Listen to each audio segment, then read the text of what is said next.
Mel Gibson walked onto the set of The View, his sharp black suit catching the studio lights, his piercing blue eyes scanning the room with quiet confidence.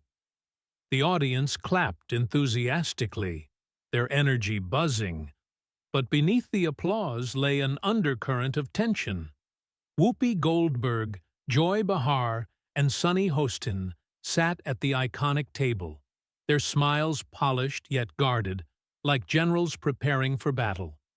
They hadn't invited Gibson for a friendly chat. Their plan was clear: to challenge, provoke, and, if possible, humiliate the Hollywood legend known as much for his cinematic triumphs as for his controversial past. What unfolded, however, was a showdown that would shake the studio, spark a media firestorm, and leave an indelible mark on American discourse. Goldberg opened with her signature voice, smooth but edged with intent. "Welcome Mel Gibson to The View, Hollywood star, talented director, and the most controversial man right now." The remark landed like a jab, polite on the surface but loaded with subtext. Gibson sat, his posture relaxed, a subtle smile playing on his lips as if he'd anticipated the tone. The stage was set, the cameras zoomed in, and the atmosphere crackled with anticipation. This wasn't a talk show anymore. It was a battlefield. Goldberg wasted no time, leaning forward with a question designed to put Gibson on the defensive. "Let's talk about the tax policy you're backing Trump on. A 100% tariff on foreign films. Do you really think that'll save Hollywood? Or is it just a way to choke global creativity?" The audience murmured, some nodding at her skeptical tone, sensing a trap. Gibson didn't flinch. His hands rested lightly on the chair, his gaze locked on Goldberg, steady and unyielding. "It's about protecting American jobs, Whoopi," he said, his voice calm but firm, each word deliberate. "Hollywood supports over 2 million people, lighting crews, editors, set designers. When studios move production to countries with cheap labor, those jobs vanish. Last year, we lost 30,000 union jobs to overseas filming. Tariffs create a level playing field." The audience shifted, a few exchanging surprised glances. His response was grounded, backed by data, and delivered with the precision of a seasoned debater. Scattered applause broke out, catching the hosts off guard. Goldberg raised an eyebrow, undeterred. "But you're a filmmaker, Mel. You know art thrives on collaboration, not barriers. Tariffs will drive up costs, hurt independent producers, and limit choices for audiences. You call that good for creativity?" Her tone carried a hint of sarcasm, as if Gibson's argument belonged to a bygone era. The audience leaned forward, waiting for his counter. Gibson's eyes flashed with sharpness, but his smile remained. "Collaboration doesn't mean exploitation. Independent producers are struggling because big studios flood the market with cheap foreign films. Tariffs force studios to invest in American talent. Last year, 70% of major studio budgets went overseas. Keep that money here, and we can create thousands of jobs. Sound stages, post-production, you name it." He paused, his gaze sweeping the audience, inviting them to reflect. More nods appeared in the crowd, and applause grew louder, a ripple turning into a wave. Behar, sensing Gibson gaining traction, jumped in with a mocking edge. "Sounds like you want to turn Hollywood into a museum, Mel. The world's globalized. You can't stop that." Her smirk was calculated, meant to provoke. Gibson turned to face her, his expression unwavering. "Globalization doesn't mean sacrificing American workers, Joy," he said, his voice cutting through the tension. "I've filmed in Australia, Ireland, Mexico. I know the value of international collaboration, but when studios choose profits over people, we draw a line. Tariffs are that line. Bihar's smirk faltered, her eyes darting away as the audience clapped, some standing, their energy shifting toward Gibson. Goldberg seized the moment, her voice sharpening. What about the audience, Mel? They want great movies, not higher ticket prices. You think they'll thank you for that? The question tugged at emotions, and the audience murmured, waiting. Gibson tilted his head, his eyes never leaving her. Audiences deserve quality films, and that starts with fair pay for the people who make them, he said. If ticket prices rise a few cents to save thousands of jobs, they'll understand. Besides, tariffs don't raise ticket prices. They force studios to cut their sky-high profits. Last year, the top 3 studio CEOs pocketed over $200 million, while set workers scraped by on temp contracts. Who's really hurting the audience, Whoopi? His response landed like a direct hit, sparking louder applause. A woman in the front row stood, her eyes gleaming as the crowd's energy surged. Hostin, who had been silent, spoke up, her voice calm but pointed. Mel, you talk about jobs, but tariffs could spark a trade war. Other countries will retaliate, and Hollywood will lose export markets. Have you considered that? Her question was strategic, aiming at a potential flaw. Gibson nodded, acknowledging its sharpness. I have, Sonny. But Hollywood isn't a helpless victim. We lead the world in cultural exports, $15 billion in American films sold abroad each year. Other countries might retaliate, but they need our films more than we need theirs. Tariffs are leverage for negotiation, not a wall for isolation. Invest in domestic production, and Hollywood will be stronger.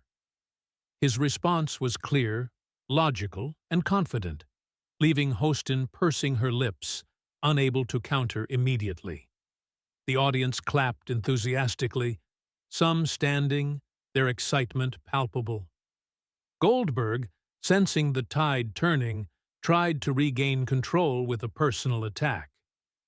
Mel, you sound convincing, but this is Trump's policy. Everyone knows he doesn't care about art. You're just doing his bidding, aren't you? The question was meant to box Gibson in, and a few audience members clapped in approval. Gibson let out a soft chuckle, not from anger, but from the confidence of someone who saw the tactic coming. I'm not anyone's errand boy. System. I'm nobody's errand boy, Whoopi, Gibson continued, his voice steady, his eyes glinting with resolve. I'm a filmmaker, and I fight for my industry. If Trump pushes policies that protect American workers, I support them, not for him, but for the millions who depend on Hollywood. Call it what you want. The audience here knows the truth. He gestured lightly toward the crowd, drawing them into his narrative. The studio erupted with cheers, the audience standing, their applause thundering. Goldberg pursed her lips, a flicker of unease in her eyes. Behar and Hostin exchanged glances, realizing Gibson wasn't just holding his ground. He was steering the battle. Backstage, a producer whispered urgently into an earpiece, "Cut the shot. He's stealing the show." But the cameras kept rolling, capturing every moment of Gibson's razor-sharp counterstrikes. The audience buzzed, their energy feeding off his calm yet commanding presence. Goldberg, gripping the table slightly, took a deep breath, her voice lowering to a grave tone. Mel, you talk about jobs, but let's be real. You're one of Trump's most vocal supporters, a president many say is dividing America. Are you proud to stand behind him? The question was a dagger aimed at Gibson's political loyalty, making the audience gasp softly, their eyes fixed on him. Gibson tilted his head, a faint smile flickering as if he'd anticipated this move.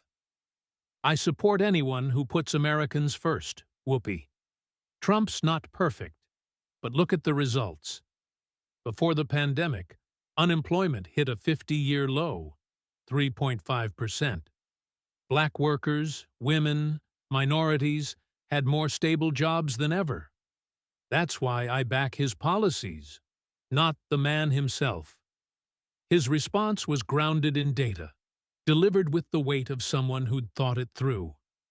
The audience murmured, some nodding, swayed by his specificity. Goldberg leaned forward, her voice sharper.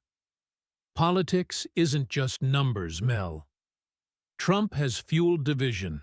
His speeches, his immigration policies. Don't you see that hurting the country? Or are you just worried about your own wallet?" The question was personal, meant to push Gibson into a corner. A few audience members clapped in approval, but Gibson remained calm, his fingers lightly tapping the table, his gaze sweeping the crowd before returning to Goldberg. "Division comes from both sides, Whoopi," he said. "I've traveled America, small towns in Ohio, big cities like Los Angeles. People don't want to argue about speeches. They want jobs, safety, a future for their kids.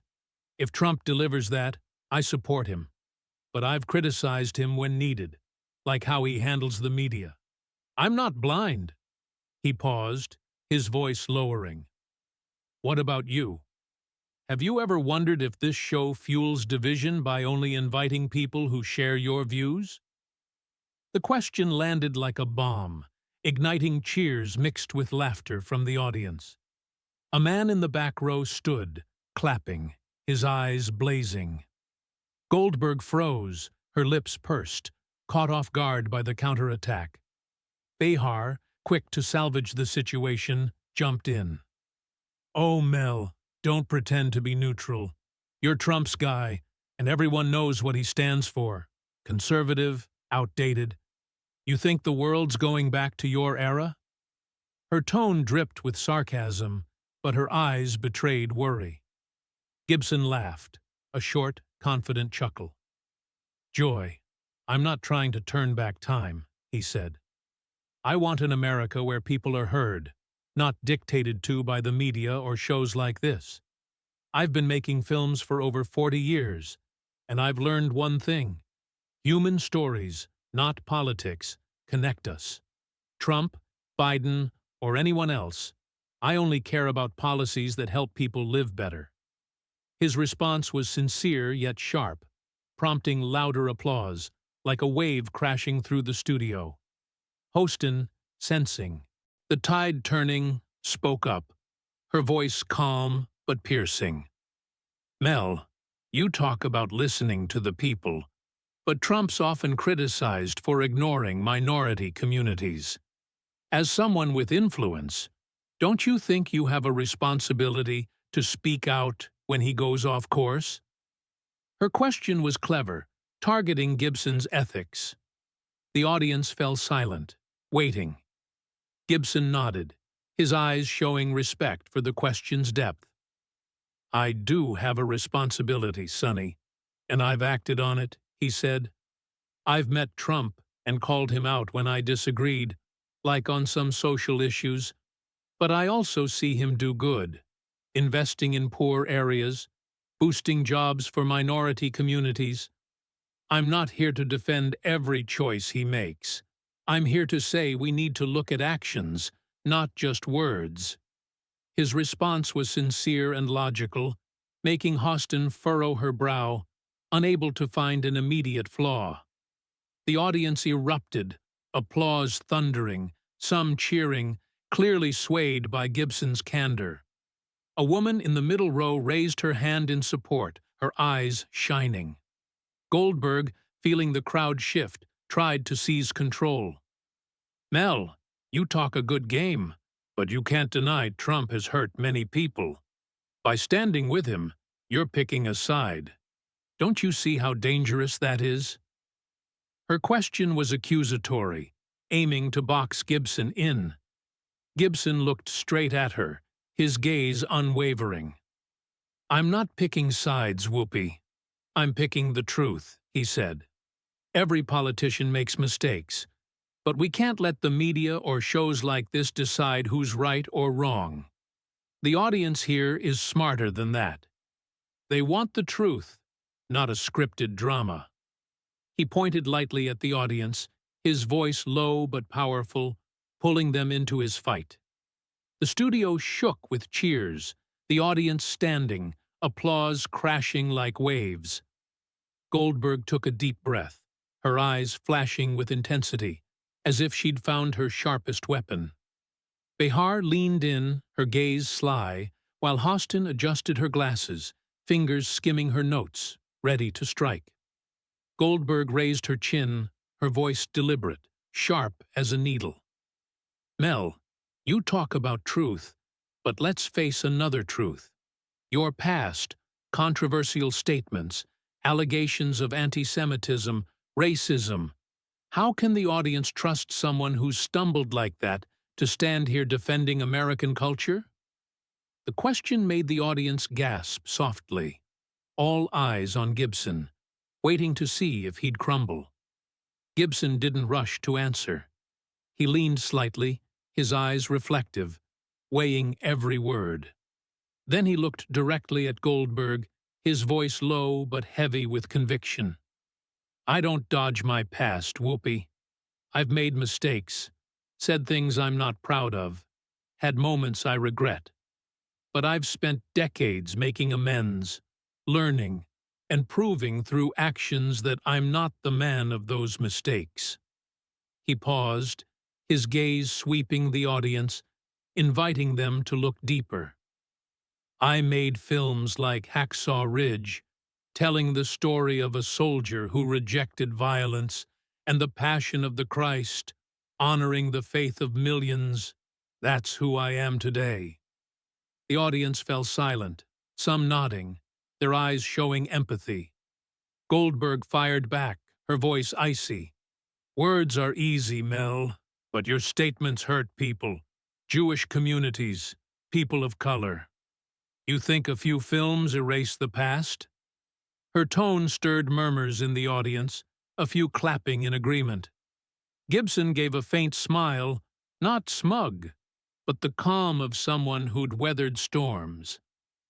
I'm not trying to erase my past, Whoopi. I face it, he said. I've apologized publicly, met with community leaders, worked to build bridges. But let's talk about responsibility. You've defended people with controversial statements on this show, citing free speech. So why don't I get a chance to make things right? His question struck at Goldberg's contradiction, making her pause, her eyes wavering. The audience erupted, some cheering, their eyes blazing. Behar, sensing the tide turning, cut in with a mocking tone. Mel, don't dodge the issue. You said unacceptable things. Now you want us to clap because you've changed? The audience isn't that easily fooled. She crossed her arms, her gaze trying to pierce Gibson. He turned to face her, his eyes steady. I'm not asking for applause, Joy, he said. I'm asking to be judged by my actions, not past mistakes. I've spent 40 years in this industry, working with every race, religion, creating opportunities for thousands. If you want to dig up the good I've done too, like funding film projects for young black directors in Atlanta. Or do you just want to keep me in the villain box to make it easy to attack? His response was sharp and sincere, leaving Behar silent, her eyes darting away. The applause roared, a woman in the front row standing, raising her hand in support, her eyes shining. Hostin, playing the rational voice, spoke up. Mel, I respect your efforts, but the audience needs consistency. How do they know you've truly changed, not just acting to save your reputation? Her question was smart, targeting Gibson's credibility. The audience quieted, waiting. Gibson nodded, his eyes sincere. "Consistency isn't perfection, Sonny," he said. "It's getting up after every fall, doing what's right, and never stopping learning. I'm not acting. I live what I believe. If the audience wants to know who I am, look at my work, the people I've helped, the stories I tell through my films. They'll see a man who faces his mistakes and tries to do better." His response was like a vow, making Hostin lower her head slightly, unable to find a flaw. The audience exploded, cheers echoing, some standing, their eyes gleaming. Goldberg, sensing the crowd siding with Gibson, tried again. "Mel, you talk about actions, but your past is still a big shadow. You think the audience will forget just because you tell a few touching stories?" Her voice was accusatory, but it lacked its earlier strength. Gibson looked at her, his gaze unwavering. "I'm not asking the audience to forget, Whoopi," he said. "I'm asking them to see the whole me, mistakes, efforts, what I've built. If you judge me only by my past, you're denying everyone's right to change. And I know the audience here is smart enough to see beyond sensational headlines." The studio shook with cheers, the audience standing, applause crashing like waves. A producer backstage shook their head, whispering into an earpiece. "He's running the whole show." Gibson adjusted his collar, his eyes burning with unquenched fire. Goldberg's voice was low but sharp. "Mel, you talk about change, but let's look at the bigger picture. You support Trump, who many say threatens free speech with his media attacks and threats to sue the press. As a filmmaker, don't you see that as dangerous?" The question was a cannon shot aimed at Gibson's ethics, making the audience whisper softly, their eyes fixed on him. Gibson tilted his head, his eyes locked on Goldberg, a spark flashing as if he'd been waiting for this. "Free speech is the heart of America, Whoopi. I've lived long enough to see it tested, from Hollywood to politics. But let's be clear. Free speech isn't the right to say anything without consequences. It's the right to debate, challenge, defend your views. I don't agree with everything Trump does, but I see a bigger threat. Media cherry-picking truths to serve their agenda." His voice was low, each word etched into the air, making the audience hang on every syllable. Goldberg furrowed her brow, her voice sharper. "Media cherry-picking? Mel, are you talking about us? The View is a place for debate, for asking questions. Can't you handle being challenged?" The question was aggressive, prompting a few audience claps. Gibson smiled, a subtle but razor-sharp smile, like a swordsman ready to strike. "I welcome a challenge, Whoopi," he said. "But what I see here isn't debate. It's a scripted setup to tear down anyone who doesn't share your views. I've watched this show long enough to know conservative guests rarely get a fair shake. You call that free speech?" He paused, his gaze sweeping the audience, drawing them in. "I think the audience here deserves to hear both sides, not a pre-edited story." The audience erupted, some standing, their eyes blazing. Bahar cut in, her tone mocking. "Mel, are you playing the victim now? We invited you here, gave you a chance to speak. If you can't take the heat, stay out of the kitchen." She crossed her arms, her gaze piercing. Gibson turned to her, his eyes unwavering. "Joy, I'm not afraid of the heat," he said. "I've made films through controversies, taken flack from all sides, and I'm still standing. But free speech isn't inviting someone on just to turn them into a punching bag for laughs. I've got a little gift to prove it." He signaled his team, and a large studio screen lit up, playing a montage of the View clips. Interruptions, mockery, and dismissive remarks aimed at conservative guests, sharply edited from past episodes. The audience was stunned, whispers rippling through the crowd. A woman in the back row covered her mouth, eyes wide. The clip ended with a question from Goldberg in an old episode. "What's free speech if we can't laugh in the face of wrong opinions?" Gibson looked at her, his voice resonant. "Whoopi, if free speech is laughing in someone's face, then this show isn't a debate forum. It's a stage for performance. The audience deserves better." The studio exploded, cheers and applause crashing like waves, some shouting Gibson's name. A man in the front row raised his fist, eyes blazing. Goldberg, for the first time, looked flustered, her hands gripping tightly, her eyes wavering. Hostin tried to salvage the situation, her voice calm but urgent. "Mel, you're attacking us, but free speech includes the right to criticize. Can't you accept that?" Her question was clever, but it lacked power before a crowd leaning toward Gibson. He nodded, his voice unrelenting. "I accept criticism, Sonny," he said. "But criticism should be fair, not a staged performance to take down an opponent. I've made films long enough to know a good story needs all perspectives, not just the director's.